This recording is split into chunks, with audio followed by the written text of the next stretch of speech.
હાલો વિદ્યાર્થી મિત્રો, મારી યુટ્યુબ ચેનલમાં આપ સૌનું સ્વાગત છે.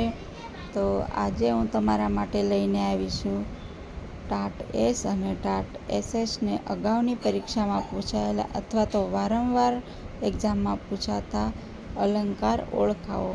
ટાટ એસ અને ટાટ એસએસ પરીક્ષામાં ગુજરાતી વ્યાકરણના વિભાગમાં અલંકાર ઓળખાવો પ્રકારના પ્રશ્નો વારંવાર પૂછાય છે. અગાઉ પૂછાયેલા અને અભ્યાસ માટે મહત્વના પ્રશ્નો તથા ધોરણ 9 થી 12ના પ્રશ્નો આમાં આવરી લેવામાં આવેલા છે. તો જોઈએ અગાઉથી પૂછાયેલા પ્રશ્નો ને પરીક્ષામાં ખૂબ જ મહત્વના પ્રશ્નો. તો આપણે એક પછી એક જોઈએ, તો અંત સુધી મારા વિડીયોમાં બન્યા રહેજો. પહેલું, તે સિંહ જેવો બહાદુર છે. તો ઉપમા અલંકાર. તેનું મુખ ચંદ્ર છે. રૂપક અલંકાર. જાણે આકાશમાં મોતી વરસી રહ્યા હોય. ઉત્પ્રેક્ષા અલંકાર. ચોથું, ચંદ્ર કરતાં તેનું મુખ વધુ સુંદર છે. વ્યતિરેક અલંકાર. તેના રડવાથી આખું ગામ ગુંજી ઉઠ્યું. અતિશયોક્તિ અલંકાર. છઠ્ઠું, પવન ગીત ગાય છે. સજીવારોપણ અલંકાર. સાતમું, ગાંધીજી જેવા ગાંધીજી જ હતા. અનન્વય અલંકાર. આઠમું, કાળા કાગડા કાં કાં કરે. વર્ણાનુપ્રાસ અલંકાર. નવમું, ચાલો ચાલો સમય થયો. શબ્દાનુપ્રાસ અલંકાર. 10મું, હરિએ હરીને હર્યા. શ્લેષ અલંકાર. 11મું, આ ચંદ્ર નથી, તેના મુખનો તેજ છે. અપહનુતિ અલંકાર. 12મું, સૂર્ય હસતો ઉગ્યો. સજીવારોપણ અલંકાર. 13મું, જીવન એક સફર છે. રૂપક અલંકાર. 14મું, તે કમળ જેવી કોમળ છે. ઉપમા અલંકાર. 15મું, તેની બૂમથી આકાશ ફાટી ગયું. અતિશયોક્તિ અલંકાર. 16મું, જાણે ચંદ્ર ધરતી પર ઉતરી આવ્યો હોય. ઉત્પ્રેક્ષા અલંકાર. 17મું, તેની આંખો કમળ છે. રૂપક અલંકાર. 18મું, સિંહ કરતાં તે વધુ બહાદુર છે. વ્યતિરેક અલંકાર. નદી કલકલ ગીત ગાય છે. સજીવારોપણ અલંકાર. સરદાર પટેલ જેવા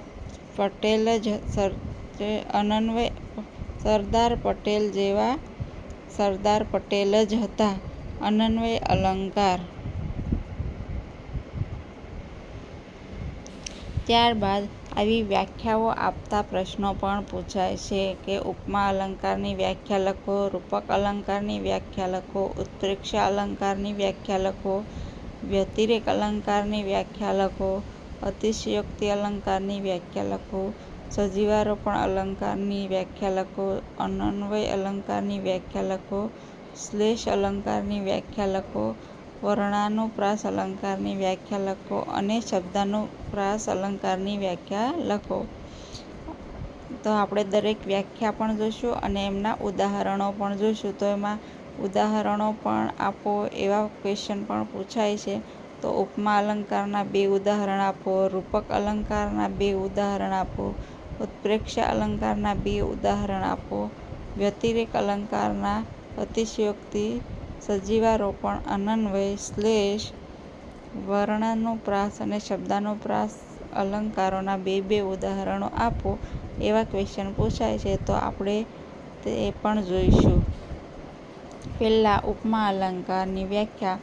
તો ઉપમેય અને ઉપમાન વચ્ચે જેવો, જેવી, જેમ, સમ, સરખો વગેરે શબ્દોથી સરખામણી કરવામાં આવે તેને ઉપમા અલંકાર કહે છે. તો ઉદાહરણો જોઈએ. તે સિંહ જેવો બહાદુર છે. અહીં વચ્ચે જેવું આવ્યું તો બંનેની વચ્ચે જેવો શબ્દ આવે તો ઉપમા થઈ જાય.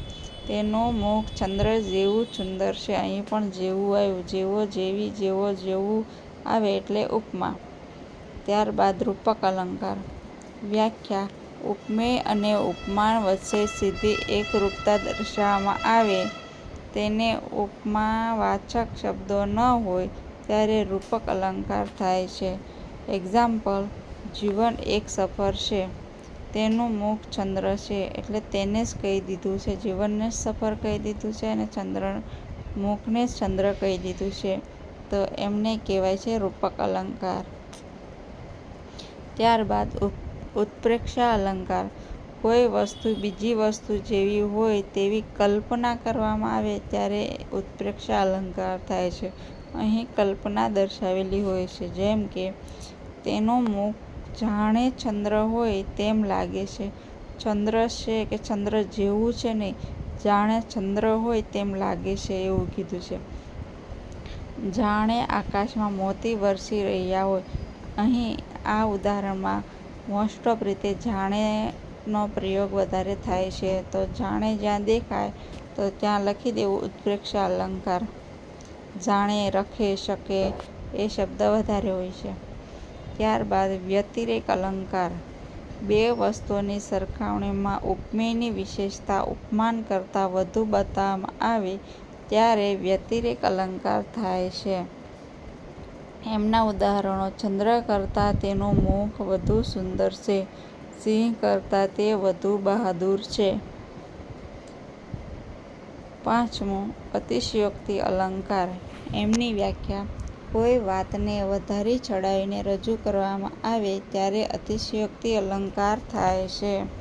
એમના ઉદાહરણો: તેના રડવાથી આખું ગામ ગુંજી ઉઠ્યું.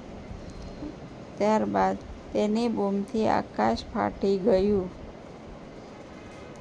છઠ્ઠું, સજીવારોપણ અલંકાર. વ્યાખ્યા. નિર્જીવ વસ્તુઓને જીવંત માનીને વર્ણન કરવામાં આવે ત્યારે સજીવારોપણ અલંકાર થાય છે, એટલે કે નિર્જીવ વસ્તુમાં જીવ બતાવવામાં આવે છે. એમના ઉદાહરણો: પવન ગીત ગાઈ રહ્યો છે. સૂર્ય હસતો ઉગ્યો છે. સાતમો, અનન્વય અલંકાર. વ્યાખ્યા. ઉપમેયની સરખામણી તેની સાથે જ કરવામાં આવે ત્યારે અનન્વય અલંકાર થાય છે. એક્ઝામ્પલ: ગાંધીજી જેવા ગાંધીજી જ હતા. સરદાર પટેલ જેવા સરદાર પટેલ જ હતા. અહીં ઉપમેયની ઉપમા સાથે એમની સાથે સરખામણી કરવામાં આવી છે. ગાંધીજીને ગાંધીજી સાથે જ સરખાવ્યા છે, સરદાર પટેલને સરદાર પટેલ સાથે જ સરખાવ્યા છે.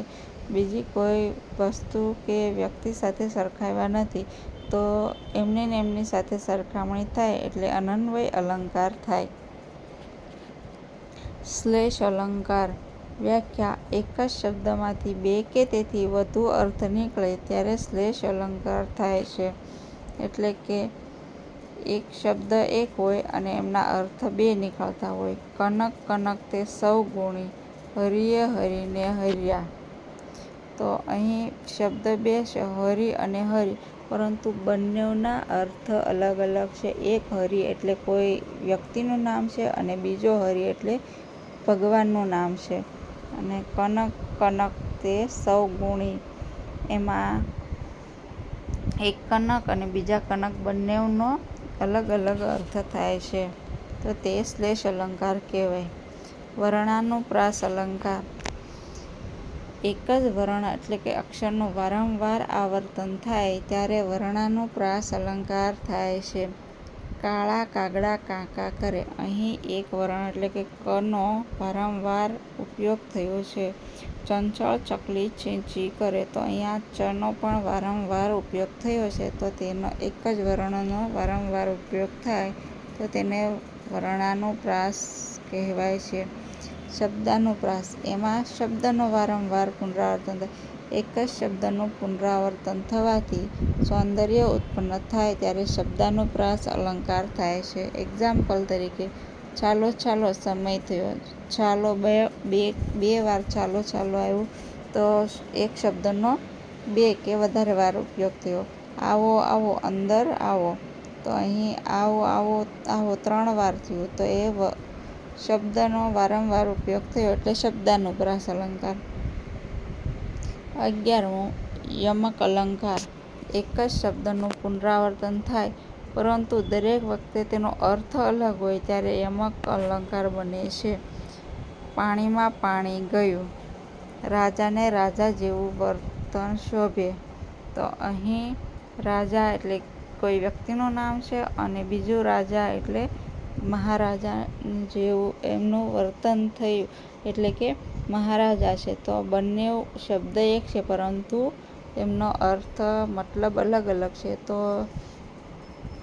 એને કહેવાય યમક અલંકાર. અપહનુતિ અલંકાર. ઉપમેયનો નિષેધ કરીને ઉપમાનનો આરોપ કરવામાં આવે ત્યારે અપહનુતિ અલંકાર થાય છે. ઉદાહરણ તરીકે, આ ચંદ્ર નથી, તેના મુખનો તેજ છે. તો પહેલાં અહીંયા નથી કીધું, ચંદ્ર નથી, અને પછી એને છળિયાતું કરીને બતાવ્યું છે કે તેના મુખનો તેજ છે. આ કમળ નથી, તેની આંખો છે. આમાં આ અપહનુતિમાં ટૂંકમાં પહેલાં નેગેટિવ હશે, નથી નથી નથી એવું જ હશે અને પછી એમને છળિયાતું કરીને દર્શાવવામાં આવ્યું છે.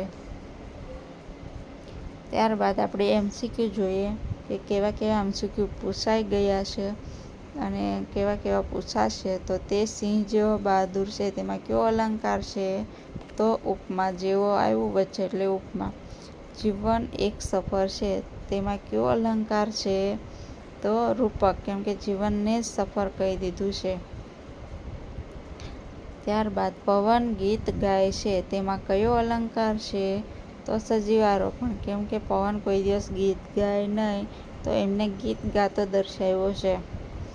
ત્યારબાદ તેના રડવાથી આખું ગામ ગુંજી ઉઠ્યું. તેમાં કયો અલંકાર છે?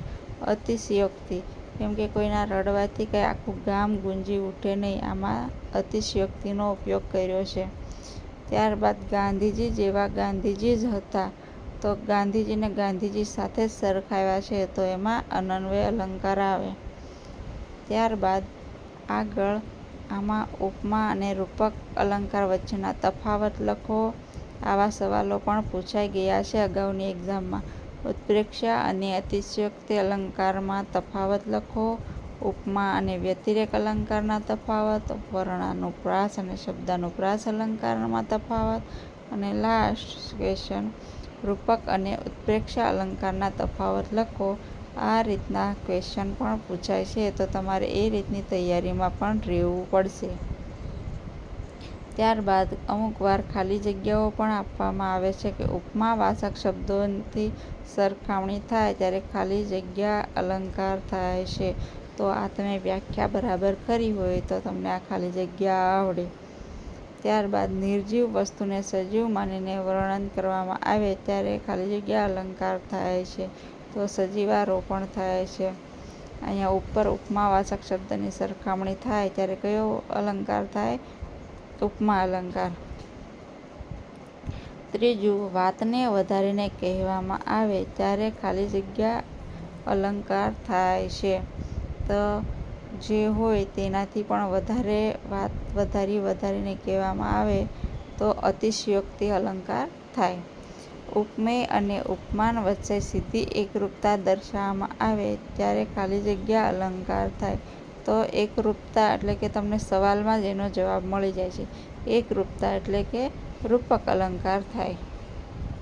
તો આ રીતના તમને ક્વેશ્ચન એક્ઝામમાં પૂછાય તો એ રીતની તૈયારી રાખવી. અને ત્યારબાદ આપણે જો તમને વિડીયો ગમે તો લાઈક કરો, શેર કરો. તો આવો બીજો પણ વિડીયો ઉતારીશું અને તમને હેલ્પરૂપ થતો હોય મારો વિડીયો તો કોમેન્ટમાં જણાવજો. તો હું તમને ભાગ 2માં આવા 9 થી 12ના જેટલા પણ અલંકારો આવતા હશે તેમનો વિડીયો બનાવીને મૂકીશ. ધન્યવાદ.